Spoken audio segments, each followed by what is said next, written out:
Hello everyone, welcome back to another ranking video.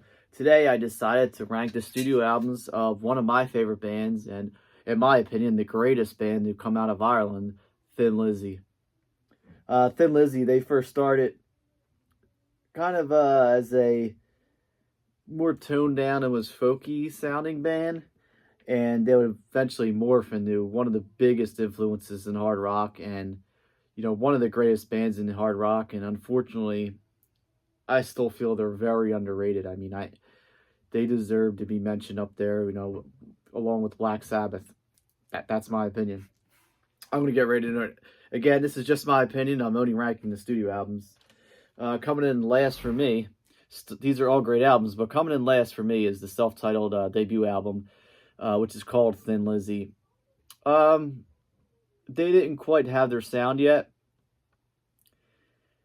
which is why I put it last. Like I said, there's a little more acoustics on there, a little more like folky sounding, but the lyrics are still great. Phil Lynott was always a great writer, so his lyrics are good. It would have been cool to see the guys kind of like redo some of the songs later in their career when they got much heavier.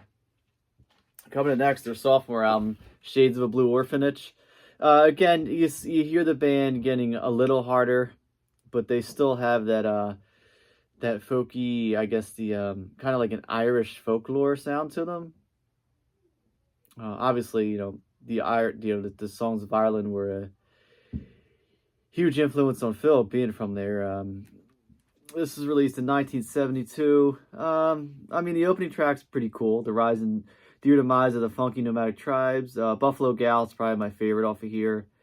Sarah's a great song, and the title track, Shades of Blue Orphanage, which ends it. Coming number 3, Vagabonds of the Western World. This is the third release from Thin Lizzy, and this is the album which I feel Phil knew what he wanted to do at the recording of this.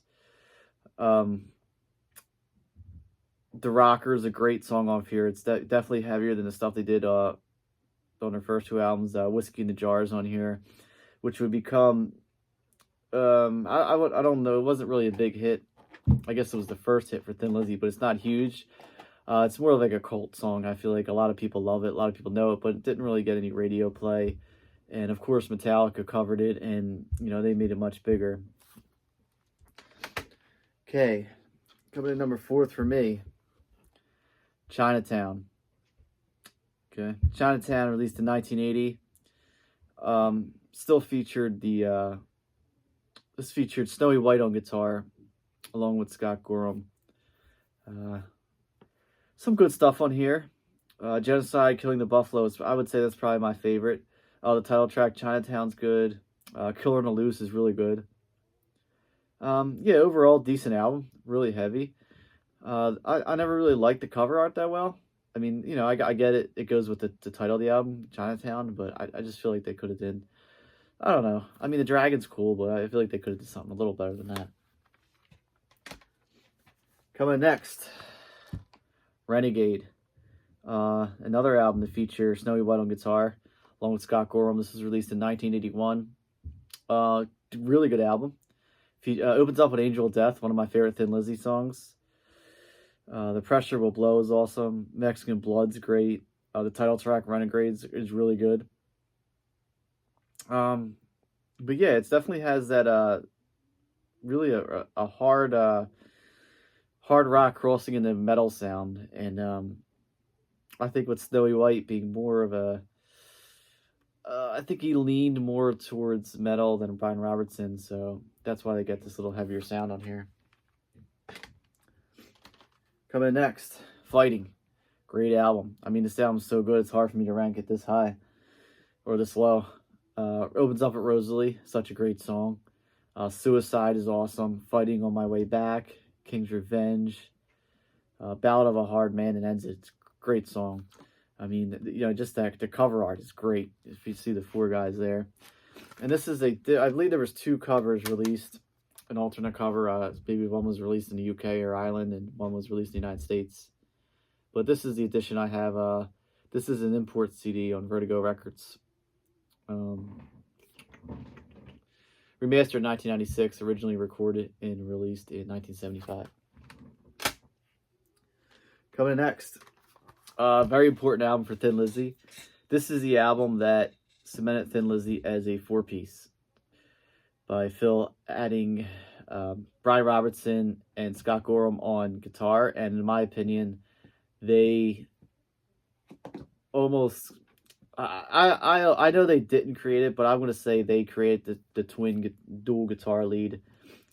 Just amazing. I mean, my favorite, twin lead guitars of all time, Robertson and Gorham. Them two together. I mean, not the other guitarists alone when they played with Scott Gorham. They just didn't have the magic as that Brian Robertson had. Awesome tracks on here. Nightlife is good. Tony Money, Still in Love with You. Great song. Great, love it. Philomena, which Phil actually wrote about his mom. That's a cool song. But yeah, this is the album where Thin Lizzy became Thin Lizzy as we know him. The fourth release from the band, and the band that would, or the album that would, cement the classic lineup of the four members. And I mean, the guitar work on here is just great. I always love the cover art. Just that city with the moon and that, the Black Panther there just looking over the city. Such a cool album. Coming next, Black Rose. At this time, Brian Robertson was no longer in the band, so they got a guy by the name of Gary Moore. Amazing guitarist, and unfortunately this is the only album he would play with Thin Lizzy. So yeah, you got Gorham and Gary Moore on guitar. Before Gary Moore would become a blues guitarist, he was a heavy rock.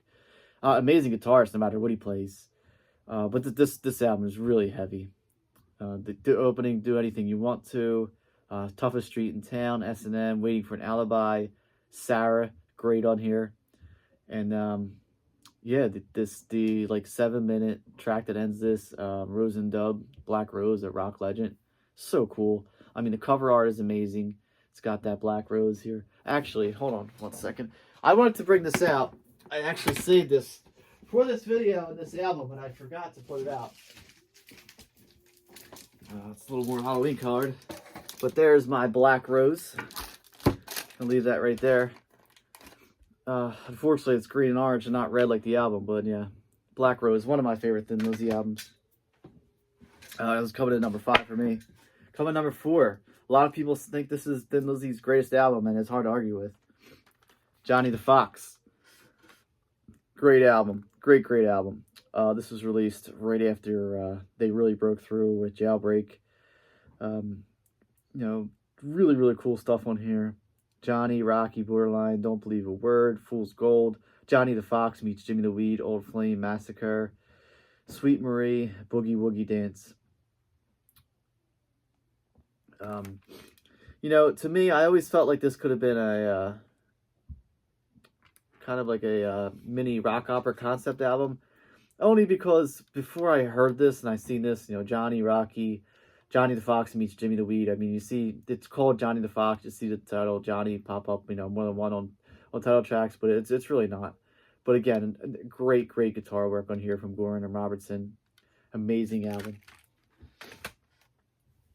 Hey, coming number 3. Thunder and Lightning. I mean, in my opinion, this is the heaviest thing Thin Lizzy's ever did. Such a great album. Amazing. Scott Gorham is still on there with a guitar, but this time he's joined by John Sykes. Amazing guitarist. Amazing metal guitarist. Would go on to play with Whitesnake. I mean, this album is so good. It just sucks that this ended up being Thin Lizzy's last album, and unfortunately Phil would die a few years later. But I just feel like, a lot of bands, when they entered the 80s, they tried to compete with like the hair metal scene. But these guys wanted to compete with the new wave of British heavy metal. And, this would hold up. I mean, I feel like if they went this route with John Sykes, they could have albums that would hold up with, Rain and Blood, or master puppets. I'm not saying it would be as fast as that, but it would be as heavy. The soloing on here from Sykes is just amazing. Such a great album. I mean, cool artwork. Everything about this is great. Love this album. Okay, coming number 2 for me. Bad Reputation. This is a perfect album for me from Thin Lizzy. The title track is great. One of my favorite Thin Lizzy tracks of all time. It's almost like a ballad, but not quite. Dancing in the Moonlight. It's Caught Me in the Spotlight. Such a great song. I don't know how that song is not played on rock and classic rock radio all over. I mean, it was a hit single for the band, but it never got the respect it deserves. I mean, just along with this band, never got the respect they deserved. Just an amazing album. And this was the last one to feature Brian Robertson on guitar. You know, obviously, this came out right before Black Rose, which they would grab Gary Moore for. But yeah, man, just such a great album. It's so good. This is probably the one album I always go for. If someone wants to know more about Thin Lizzy besides The Boys Are Back in Town, I always say grab Bad Reputation. It's such a good album. Other songs on here, Southbound is great. Opium Trail, Killer Without a Cause, and ends it with Dear Lord, which is really cool. And this edition's cool. This is the 2011 Mercury Master.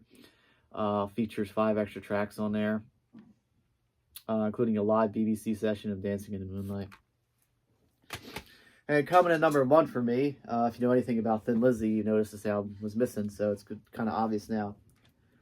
Jailbreak, their classic album, their biggest selling album.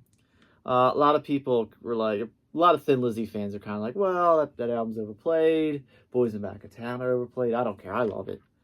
Never gets old for me. Opens with Jailbreak. The title track is such a great song. I mean, just that riff that opens it. I mean, in my opinion, this is Gorham and Robertson at their finest. I mean, Running from the Coast. I'm sorry, Angel from the Coast, Running Back. Romeo and the Lonely Girl, Warrior. And then the second side, which opens with The Boys Are Back in Town. I don't care how many times I've heard that song. I don't care how many times that song's been played. Still one of my favorite songs of all time. And if anyone asks about dual lead guitar, I tell them to listen to Boys Are Back in Town. It's my favorite guitar sound of all time. I mean, it's just amazing. It's the one song I wish I would have written. It's so good. Ends up with followed by Fight or Fall, Cowboy Song, another amazing song, and ends with Emerald, which is absolutely amazing. Released in 1976. This is kind of the album that really broke Thin Lizzy through. The second album they released as a 4-piece. Like I said, Jailbreak and Boys Are Back in Town were all over radio, and Boys Are Back in Town is still played on classic rock radio at least once a day today. This is their legacy. This is their greatest album, and I mean, yeah, it's my opinion, but I believe this is their greatest album. But it's so hard for me to pick between these 3. I mean, this album is so heavy. You don't even realize it's Thin Lizzy. That's how heavy it is. Sorry, my allergies are crazy today. You got some nice weather here. All right, so just going to recap them real quick. The studio albums of Thin Lizzy. From this time, I'm going from best to least best. And there's not a bad album here. If you see a Thin Lizzy record you don't own, buy it, because I guarantee it's going to be good. Number 1, Jailbreak. Number 2, Bad Reputation. Number 3, Thunder and Lightning. Number 4, Johnny the Fox. Number 5, Black Rose. Number 6, Nightlife. Number 7, Fighting. Number 8, Renegade. Number 9, Chinatown. Number 10, Vagabonds of a Western World. 11, Shades of a Blue Orphanage. And coming in last, number 12, the self-titled debut album from 1971. So yeah, like I said, Thin Lizzy's a hugely underrated band. So if you're not too sure about them, I suggest you check them out. And if you want to, go by my ranking, go ahead. But I'm not saying it's right or wrong. It's just my opinion, and Thin Lizzy is one of my favorite bands, so that's the way I would rank them. And who knows, you might like the first album the best. You might not like Jailbreak at all. Just my opinion. But everyone, thanks for watching. As always, please subscribe. Please like this video. I got another ranking video coming up probably by tomorrow. And yeah, again, head over to Instagram if you'd like, at Gary Elysiums. I post a lot of my collection on there. And yeah, getting excited. You know, summer's coming. I got a lot of shows with my band booked, so things are moving along. So anyway, everybody stay safe, and thanks for watching.